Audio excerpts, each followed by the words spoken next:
हज़रत रसूलुल्लाह का नाम क्या रखा? हज़रत मोहम्मद सल्लल्लाहु अलैहि वसल्लम। क्यों रखा? किस बुनियाद पर रखा? नाम का माना क्या है? नाम का तो लफ्ज़ी माना है अल्लज़ी उज्तुमिअत फ़ीही सिफ़ातुल महमूदतु कुल्लुहा, जिसमें तमाम अच्छाइयाँ जमा। तो ये नाम क्यों रखा? हज़रत अब्दुल मुत्तलिब की रिवायत इमाम हाकिम रहमहुल्लाह मुस्तदरक में लाए, अल-मुतवफ़्फ़ा 405 हिजरी। इरशाद फरमाते हैं फ़कील या अबल हारिस लम्मा वलदन नबी सल्लल्लाहु अलैहि वसल्लम सम्माहु अब्दुल मुत्तलिब मोहम्मद। हुज़ूर पाक पैदा हुए तो हज़रत अब्दुल मुत्तलिब ने नाम मोहम्मद सल्लल्लाहु अलैहि वसल्लम रखा। फ़कील या अबल हारिस मा हमलका अला अन तुसम्मिया मोहम्मद। साथियों ने पूछा अबुल हारिस यानी अब्दुल मुत्तलिब, तूने नाम किस बुनियाद पे रखा? माना तो तारीफ वाला है। तो उन्होंने बहुत अच्छा इसका मतलब लिया और वो कहने लगे अरदतु अन यहमदहुल्लाहु फिस्समा व यहमदहुन्नासु फिल अर्द। का मेरा मानना ये है कि अल्लाह आसमान में और मखलूक ज़मीन में इसकी तारीफ़ें करती रहेगी। यार क्या चीज़ ज़ाहिर करवाई है रब्बे करीम ने इन मुक़द्दस ज़बानों से।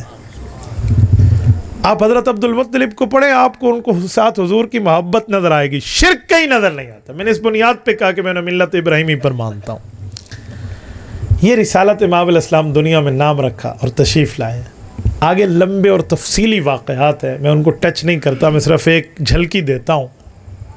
हज़रत अम्मा हलीमा आई हैं, ऊँटनी लागर है, लेकर ले गई हैं अपने इलाके में, पूरी आपने बात सुनी है।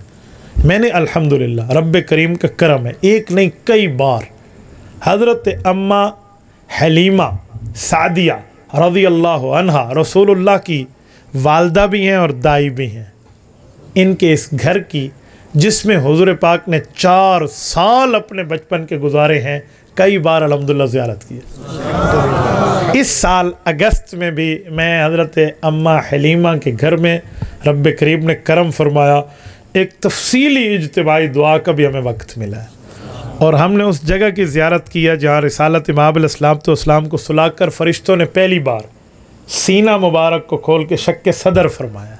वहाँ एक दरख्त होता था, आजकल वो हट गया, लेकिन वो जगह मुबारक आज भी मौजूद है।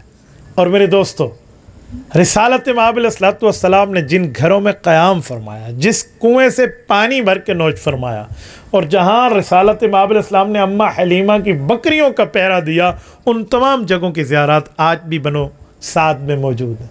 रब्बे करीम आपको ले जाए। मेरे दोस्तों, आप मक्का मुकरमा से कभी यहाँ जाने का इरादा हो ना, आजकल तो माशाल्लाह उम्रा 90 दिन का है, आप जाइए घूमिए पूरे किंगडम में।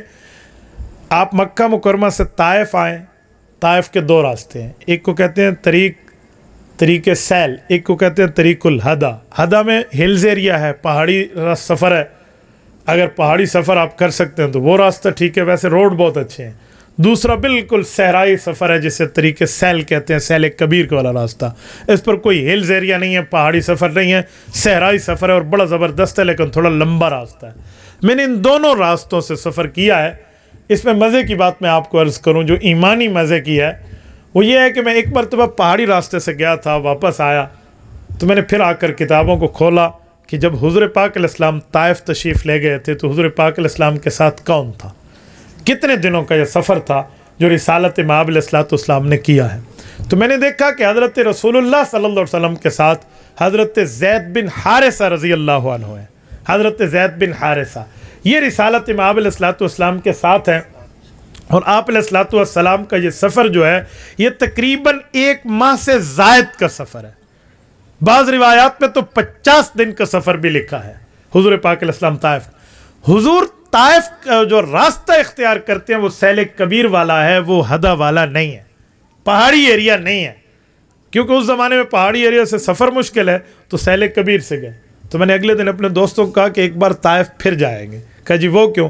मैंने कहा सैल के रास्ते से जाएंगे, रिसालत इमाम अलैहिस्सलाम का ताइफ का सफ़र भी सैल कबीर के रास्ते से हुआ है। तो मेरे दोस्तों में बात का मतलब ये था कि वहाँ एक ईमानी कैफियत मौजूद है, रब्बे करीम आपको ले जाए।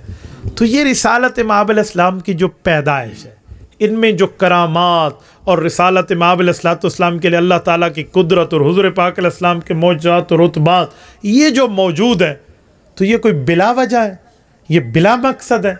बस सिर्फ आना और सिर्फ आना और सिर्फ आना और सिर्फ मीलाद और सिर्फ पैदाइश तक बात है? जी नहीं, असल है मकसद मीलाद कि हुजूर पैदा क्यों हुए, दुनिया में तशरीफ क्यों लाए, किस बुनियाद पर रिसालत माब की आमद हुई है। अगर हम इस मकसद को पहचान जाएं, हमारी दुनिया भी बेहतर, हमारी आखिरत भी बेहतर।